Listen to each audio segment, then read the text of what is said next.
వ్యాసుల వారు ఎంత వాంగ్మయము రాశారో ఆయన ఉపనిషత్తులు ఉద్భవించాయి, ఎవరూ రాయలేదు. ఏ మహర్షి కూడా వేదములను రాయలేదు.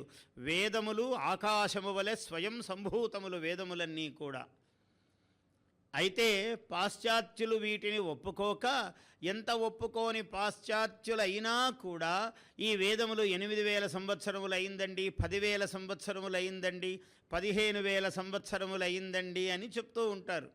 వాళ్ళు ఏది స్వయంభూతము అంటే వాడికి సైన్స్ కదా, నేను ఒప్పుకోనండి అని అంటాడు. ఒప్పుకోని సైన్సు అన్నవాళ్ళు కూడా 15,000 20,000 సంవత్సరాలు అని చెప్తున్నారు వేదముల యొక్క కాలము.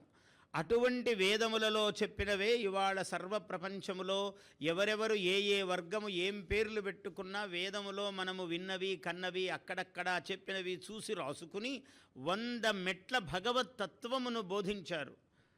ఆ సాకార బ్రహ్మ నుంచి నిరాకార బ్రహ్మ వరకు బోధనం చేశాడు.